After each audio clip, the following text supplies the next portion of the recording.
So I'm here with Roka Models. We're going to talk about some really beautiful auto racks, top-notch stuff. They got good weight, die-cast chassis, if I'm correct. Correct. Metal wheels, KD couplers, really good stuff. I don't know if you guys can see it in the image right now, but you can actually see through the cars. So I mean, these are really sharp.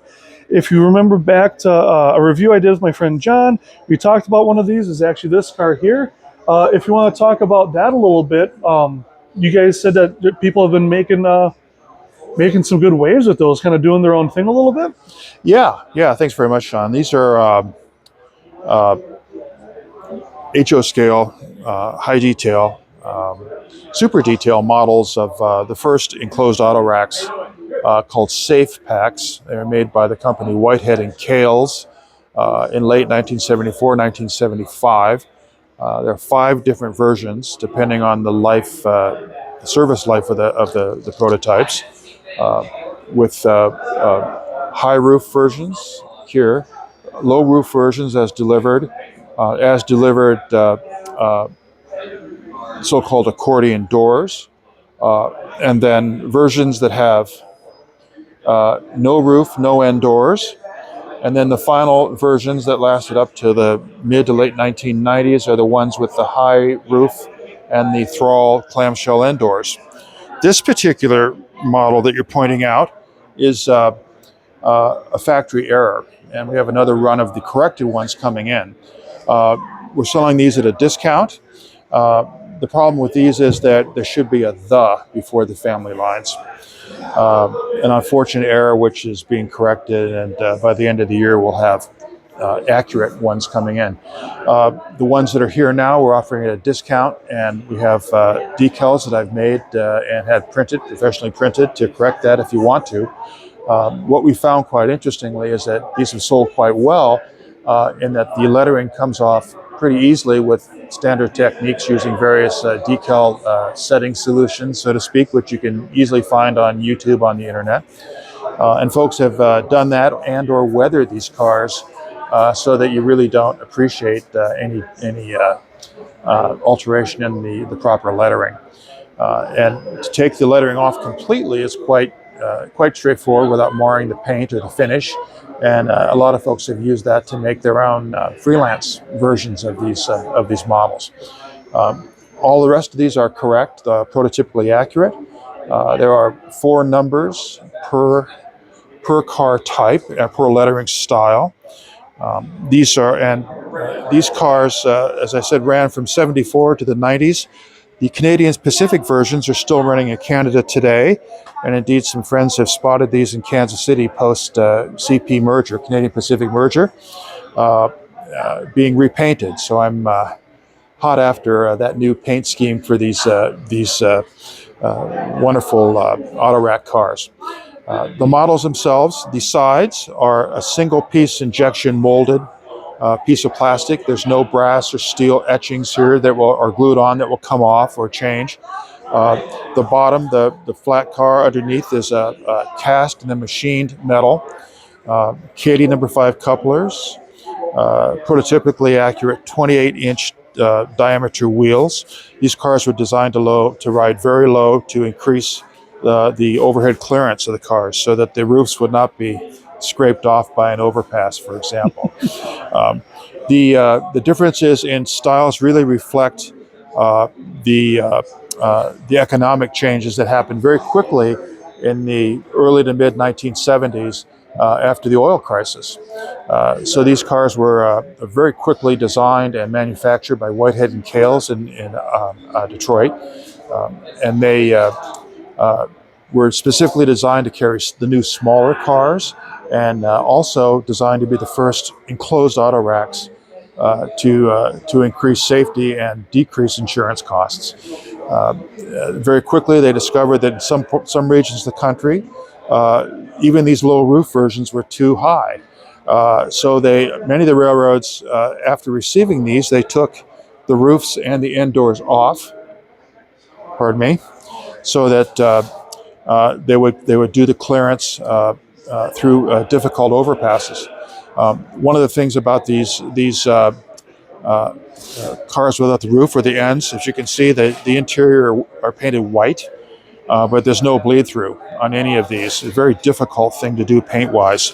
That is, the yellow doesn't bleed through and the white doesn't bleed out. That's a challenging, any modeler knows that's a very, very challenging thing to achieve. But we've, thanks to some really dedicated folks helping us out, we've been able to achieve that. These cars, these models are available in bi-level, tri-level, high roof, low roof, no roof at all, and no end doors. These handle very well. They're within NMRA weight standards, and we've had them successfully operate on down to a 28-inch radius. These are available both here at the show today, a great show. Nice to be back in Naperville after all of the pandemic stuff. These are also available directly on our website and increasingly at your favorite retailer. So these are more than halfway sold, and we have other projects in the works, but all of our projects are modern, that is roughly 1970 to the present. They're all high quality, high detailed models, and they none of them have been produced before in ready to run plastic. So that's what we'll be offering. We have several projects now in the works, coming in 2024 and in 2025. So thank you very much for the opportunity to talk about this, Shawn. No problem. I've got a couple of things I want to point out and a couple Certainly. of questions. The first thing I want to point out is that the lettering on these is beyond crisp. I mean, and you have to say it differently because it is crisp. And the detail with the grab irons, I love good grab irons. Once in a while, if you get a model or something, especially on freight cars, because shipping is not gentle on models. But I noticed the grab irons are all evenly applied. There's not like one end that's in further than another. And then a lot of them are painted, so they stand out from the car. And I really like what you guys did with the roofs being accurate to each prototype. And, you know, it was something I kind of noticed first off, but another thing, like you pointed out, was as time went on, they were modified. So they had the roofs removed, you know, clamshell doors versus the flat doors or none at all. High and roof, the CP low is, roof, yeah. or the low roof, yeah. And that the CP is still in service. That's really cool to see because, like you said, these cars were in service from the 60s into the early 80s. Actually, till the in the U.S. till we can show early to mid 90s. Oh wow, okay. Yeah. So from 74 to early to mid 90s, and in Canada, 74, 75 till today. So since you guys did obviously a lot of research on this, was there any particular reason these got phased out? Like you said, CP still uses them. How come we don't see more of them? I think, of course, there are different rules and regulations in Canada than the U.S., but as far as I can find with my research, that one of the major reasons these were discontinued or sold off, what have you, scrapped, was that the railroads at this time, for this prototype, the railroad owned the flat car underneath and everything on top. So they own the entire car. As I understand it, more modern autoracks, the underlying flat car is owned by somebody else, and the railroad only owns all the appliance, all the hardware above the flat car. Yes. So I think it's some financial wizardry that's above my pay scale to understand why that is an economical leasing or purchasing arrangement. Gotcha. Yeah, no, and that sounds about right because in RMC, when they did a bunch of different autoracks compared to each other, they talked about that. I really thought it was interesting that they got away from the railroad owning the whole thing, and now they just own the top. And I wonder if that's got to do with just, you know, the general purpose nature of the main body of the car, the main chassis, being able to be used for TOFC, heavy loads, long loads, stuff like this. So if this doesn't work out, the railroad doesn't need it.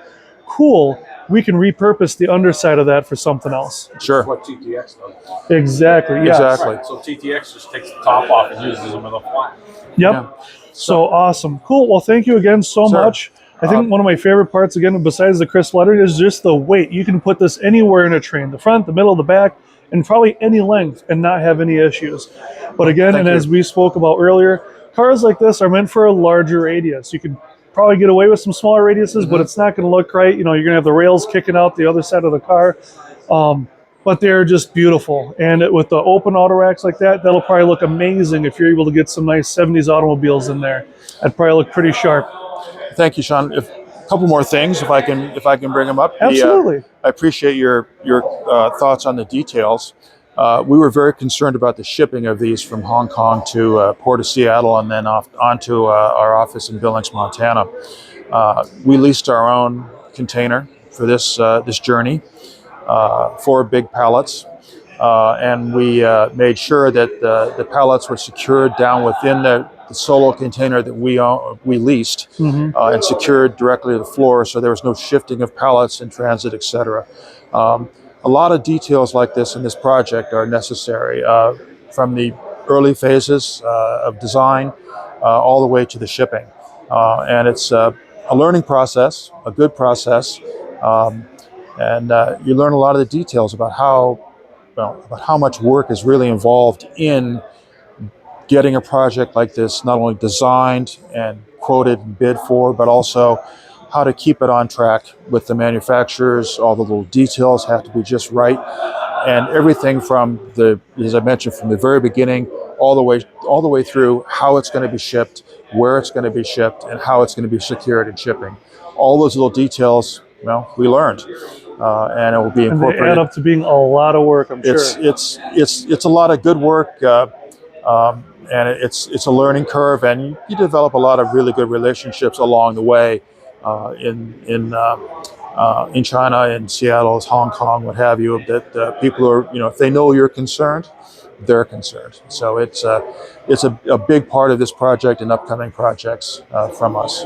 Awesome, cool. Well, thanks for taking the time to chat with us here on Shawn's Trains. If you guys are interested in Roka Models, you can check them out here at the show. Like I said, select retailers, and of course online, direct. Yes. But are you guys actively trying to expand to more retailers? Or are you happy with the ones you have now? Is there any that you'd like to mention? We would like to have a lot more retailers.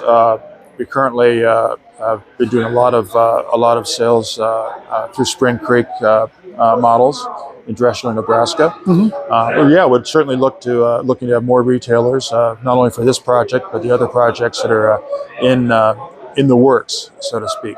But right now, you can purchase these direct from us if you like. RokaModels.com, ROKA Models.com, and fast shipping.